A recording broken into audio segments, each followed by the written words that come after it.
Baik, pada pemeriksaan kali ini saya melakukan pemeriksaan GCS pada pasien.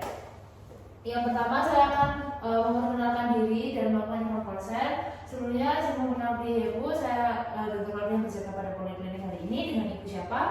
Baik Ibu, di sini saya akan melakukan pengecekan kesadaran pada Ibu ya. Sebelumnya izinkan saya untuk menceritakan langkah terlebih dahulu.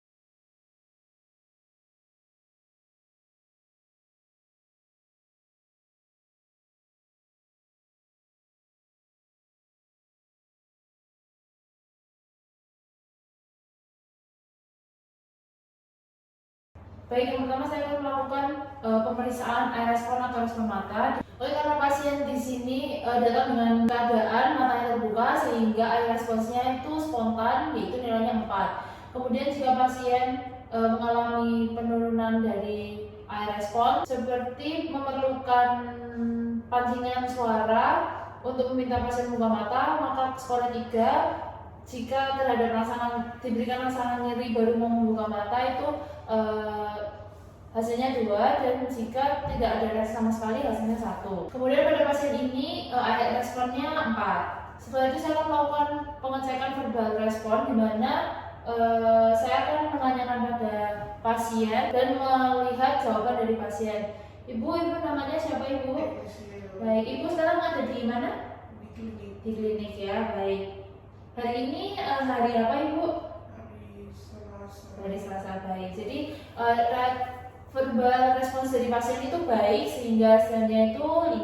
Saat ditanya hal-hal tertentu menjawabnya masih nyambung. Kemudian jika pasien merasa kebingungan maka hasilnya 4. Jika jawabannya tidak tepat maka hasilnya 3, dan jika pasien hanya mengerang itu hasilnya 2, dan jika tidak ada jawaban atau sama sekali dari pasien maka hasilnya 1. Kemudian saya akan mengecek movement respon dari pasien, di mana saya akan minta ibu bisa mengangkat tangan kanannya Ibu.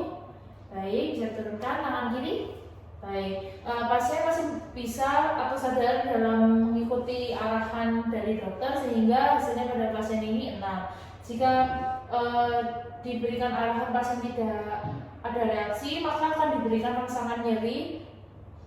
Bisa dengan menekan jari pada supraorbital. Bila pasien mengangkat tangan sampai melewati dagu untuk menepis rangsangan nyeri tersebut, berarti dapat mengetahui lokasi nyeri dan hasilnya 5. Kemudian jika diberikan rangsangan nyeri kemudian pasiennya ada reaksi menghindar atau menolak rangsangan nyeri pada anggota gerak, maka hasilnya 4. Jika reaksi pada pasien itu fleksi atau dekortikasi, di mana saat dokter memberikan rangsangan nyeri semisal menekan pada objek seperti ballpoint pada jari kuku, bila terdapat reaksi fleksi berarti ingin menjauhi rangsangan nyeri. Hasilnya 3. Kemudian jika ada ekstensi spontan pada pasien saat dokter memberikan rangsangan nyeri yang cukup adekuat, terjadi ekstensi pada siku atau seperti melempar, maka hasilnya 2, dan jika diberikan tekanan nyeri pasien tidak memberikan reaksi apapun maka hasilnya 1. Ibu, jadi untuk hasil GCS dari Ibu, eye movementnya 4, kemudian verbalnya 5, dan movementnya ada 6, totalnya 15 sehingga normal ya Ibu ya. Baik Ibu, untuk pemeriksaan GCS hari ini selesai. Izinkan saya untuk menceritakan langkah terlebih dahulu ya. Baik, selamat pagi Ibu, izin memperkenalkan diri ya. Saya Dr. Claudia berjaga pada poliklinik hari ini dengan Ibu siapa? Baik Ibu, pada hari ini kita akan melakukan pemeriksaan refleks menial ya Ibu ya, dimana untuk mengetes refleks Ibu. Sebelum itu, apakah Ibu bersedia? Baik, izinkan saya untuk menceritakan langkah terlebih dahulu ya.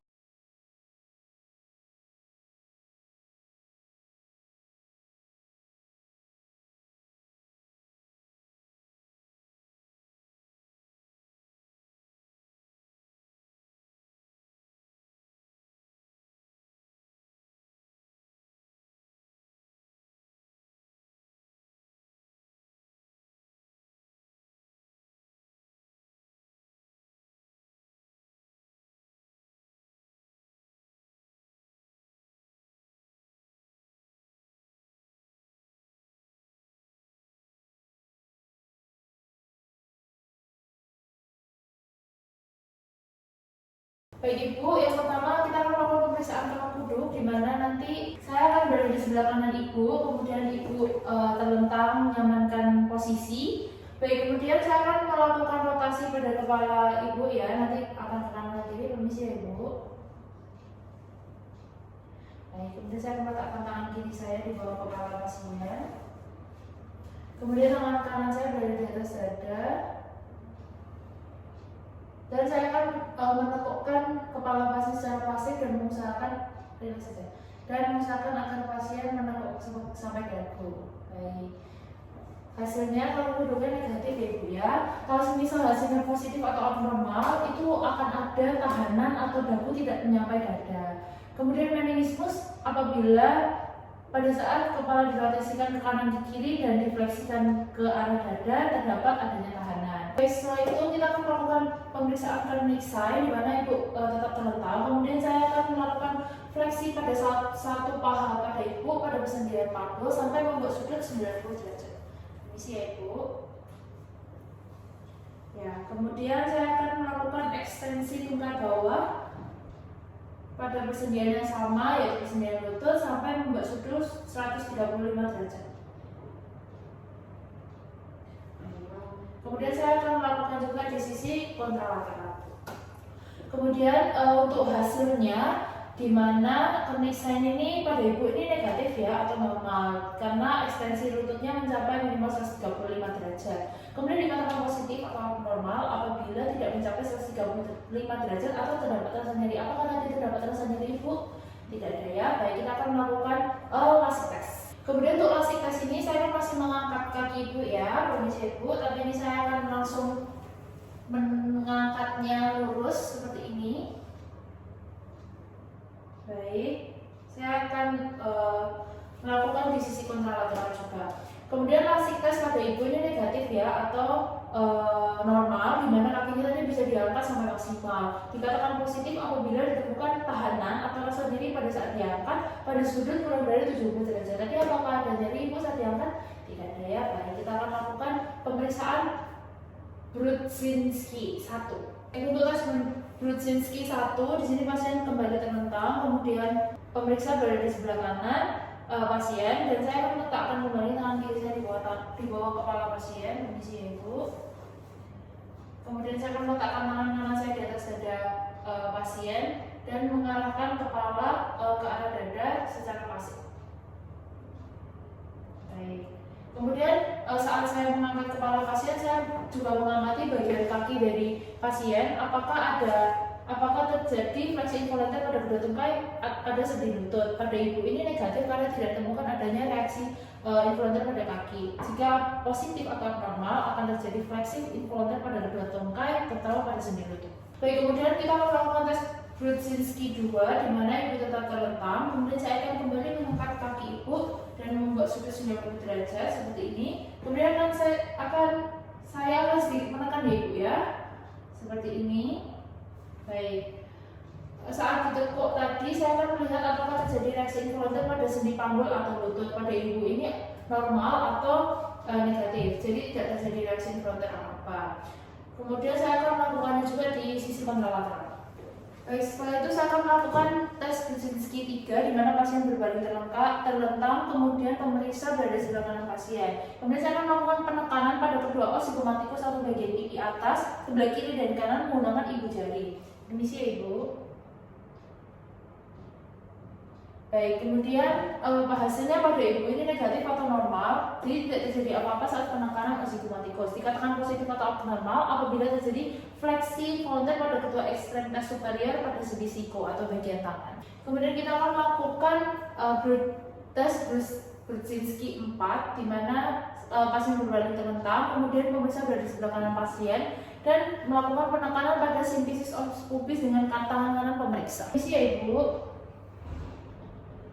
Baik, untuk hasilnya negatif karena tidak terjadi refleks apa-apa. Jika dikatakan positif atau abnormal jika terjadi fleksi involunter di kedua tungkai sendi lutut. Baik Ibu, untuk pemeriksaan dari menial hari ini sudah selesai. Izinkan saya untuk cuci tangan 6 langkah lagi dan terima kasih Ibu. Baik Ibu, untuk hari ini kita akan melakukan pemeriksaan refleks patologis pada Ibu ya. Nanti mungkin saya akan menggerakkan beberapa bagian tubuh, terutama di bagian tangan dan juga kaki. Apakah Ibu bersedia? Baik, sebelum itu izinkan saya untuk cuci tangan 6 langkah terlebih dahulu ya Ibu.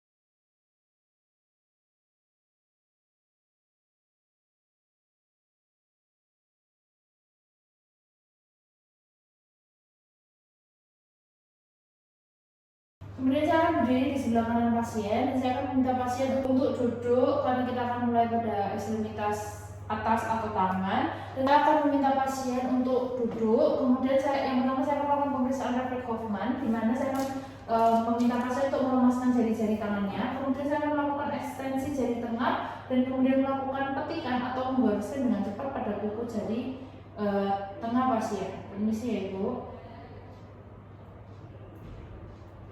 Baik, saya akan mengamati dan melaporkan hasil respon pasien di mana refleks ini disebut positif bila terinfeksi pada ibu jari atau jari telunjuk yang lainnya. Pada ibu ini negatif. Kemudian saya akan melakukan pemeriksaan refleks Tromner di mana masih menggunakan tangan. Ibu bisa melemaskan jari-jari kanannya. Kemudian saya akan menggunakan jari telunjuk saya dan meletakkan di bawah sendi interphalangeal distal. Kemudian saya akan mengetuk atau tapping ujung jari dengan tangan pasien dan memperhatikan respon yang terjadi.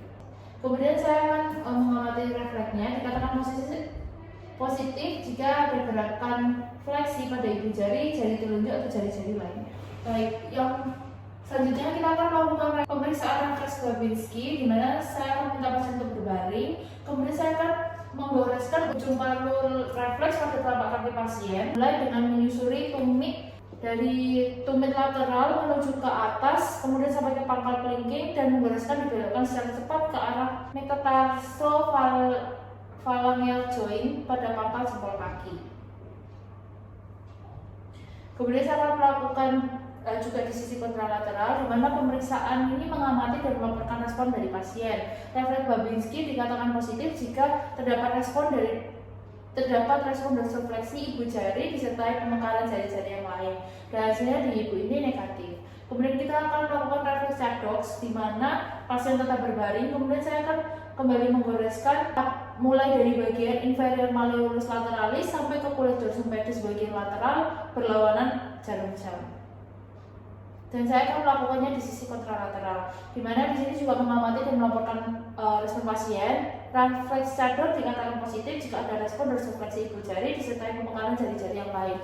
Namun di sini pada ibu ini negatif, yang artinya normal. Kemudian saya akan melakukan pemeriksaan refleks Oppenheim, di mana pasien tetap berbaring, kemudian menyeret kepala tangan antara jari kedua dan jari ketiga seperti ini, dengan penekanan secara cepat di sepanjang anteromedial tibia dari regio infrapatella. Permisi ya Ibu ya. Baik, saya angkat sedikit.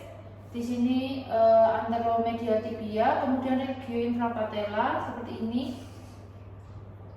Kemudian saya akan membalaskannya secara cepat dan memeriksa, mengamati, melaporkan respon pasien. Dan saya akan melakukan juga di kontralateral, di mana refleks Oppenheim ini dikatakan positif jika terdapat dorsifleksi dari ibu jari kaki. Pada ibu ini hasilnya negatif, yaitu normal. Kemudian saya akan melakukan pemeriksaan Rosolimo, di mana pasiennya akan diberitakan tetap untuk berbaring. Kemudian saya akan mengetuk di bagian ball of foot atau di bawah jari kaki kedua atau di permukaan pelantar kaki dengan menggunakan palu refleks. Permisi ya Ibu. Baik, untuk pemeriksaan ini dikatakan positif bila terdapat pelantar fleksi dari jari-jari, khususnya jari-jari yang paling kecil. Kemudian saya akan melakukan pemeriksaan Mendelbaum, yaitu pasien tetap berbaring. Kemudian pemeriksa akan mengetuk atau menggores aspek luar daripada kaki di regio tulang kuboid dan di atas metatarsal 4 atau 5 di sebelah sini. Dan melihat untuk pemeriksaan ini dikatakan positif apabila pelanggar fleksi jari-jari khususnya terdapat pelanggar fleksi jari-jari khususnya jari yang paling kecil, dan saya juga akan melakukannya di sisi kontralateral. Baik Ibu, untuk pemeriksaan patologi jari ini sudah selesai, dimana hasilnya semua normal ya Ibu ya. Baik, izinkan saya untuk mencuci tangan melangkah terlebih dahulu ya Bu ya. Terima kasih Bu.